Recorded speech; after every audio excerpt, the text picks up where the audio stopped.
What would happen if a nuclear bomb exploded in a major city today? Over 80 years ago, an American military force dropped an atomic bomb over the Japanese city of Hiroshima. This event is now history. Since then, we have seen many new destructive weapons of war. But that does not mean we know exactly what would happen if such a bomb exploded today, especially in a major city like New York or London. So let's find out. For our example, we will use Manhattan, New York. Why? Well, it's the most densely populated place in all of the United States and one of the most popular cities in the world. It is the cultural, financial, and media capital of the planet.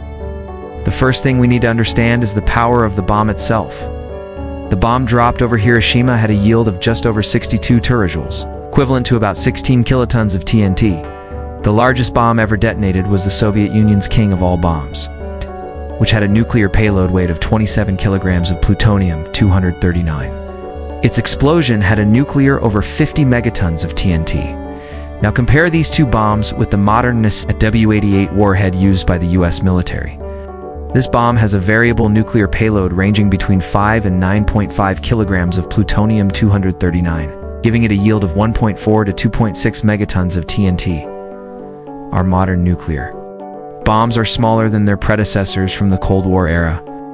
What this means is that if a bomb of similar yield to the one dropped over Hiroshima were to explode in New York today, it would cause far more damage.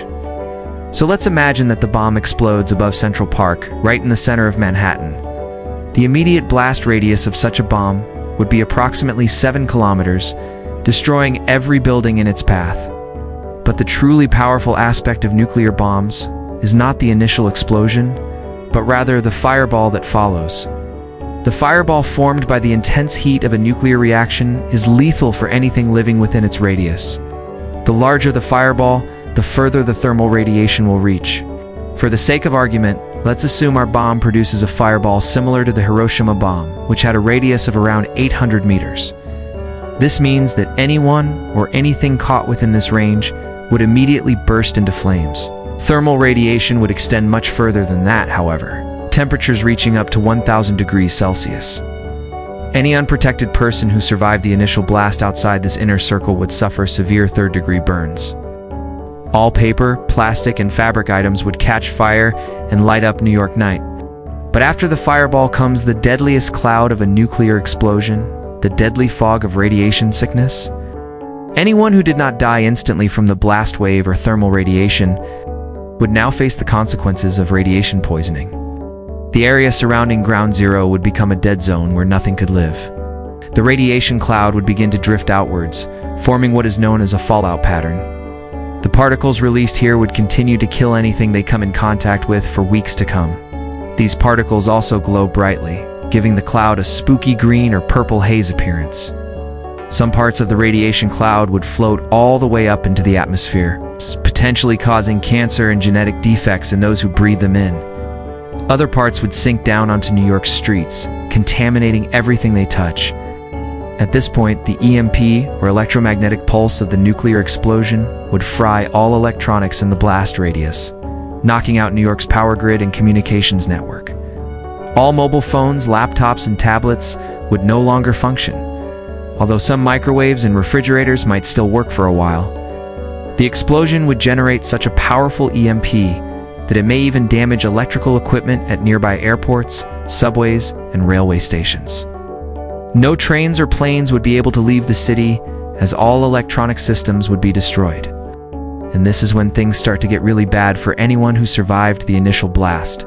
Without power, there would be no light in the skyscrapers of downtown Manhattan. People would panic, running for the hills as darkness fell across the city. Many would make it out of the city limits only to find that the radiation cloud had spread far and wide, drifting out to sea and covering large areas of land to the north and south of the city. Those who stayed in New York would soon realize that all the hospitals had lost power and all emergency services were offline. Without fuel, none of the ambulances could move, and without power, none of the hospital equipment could function. Even if you managed to get to a hospital without succumbing to radiation poisoning or a horrific burn injury, you would almost certainly die.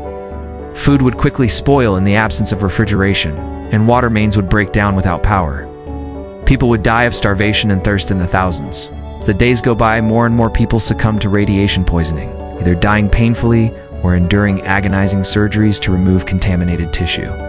In the weeks following the nuclear blast, New York would resemble something out of a zombie apocalypse movie.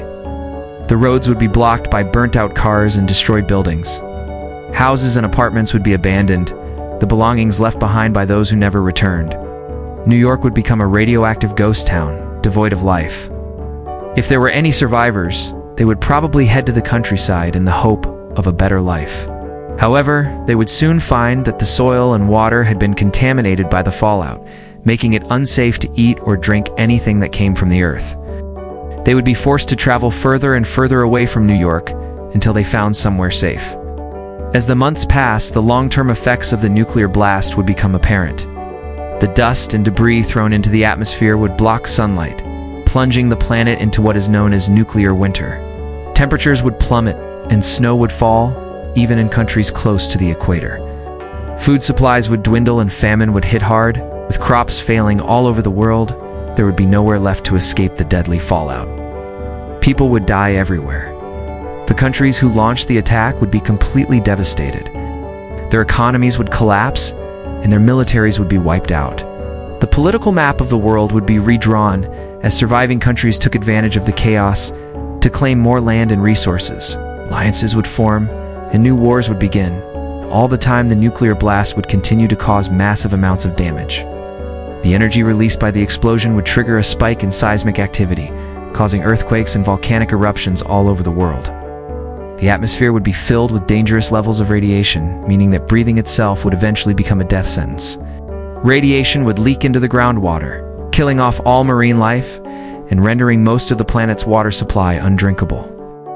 Cancer rates would skyrocket among humans and animals alike. Genetic mutations would become commonplace. Now, how would people survive such a disaster? The answer is simple: bunkers. If the nuclear blast was predicted, then some people would have taken shelter in underground bunkers stocked with food, water, and air filtration systems. Others might have taken shelter in basements or underground garages, although these places would not offer much protection from the initial blast or radiation. Still, others might have fled into the countryside, although they would likely die from radiation poisoning or starvation within weeks. Governments would probably try to evacuate people away from the blast zone, although this would be nearly impossible given the scale of the disaster. Mass transit systems would be crippled by the EMP, and the fallout would contaminate large areas of land, meaning that evacuations would have to take place on foot. It's unlikely that the authorities would be able to control the situation. Looting, rioting, and total anarchy would likely ensue. It's a grim future, but these are just some of the things that could happen if a nuclear bomb exploded in a major city today. But I want to ask you, what do you think would happen? Let me know your thoughts in the comments below. And as always, thanks for watching.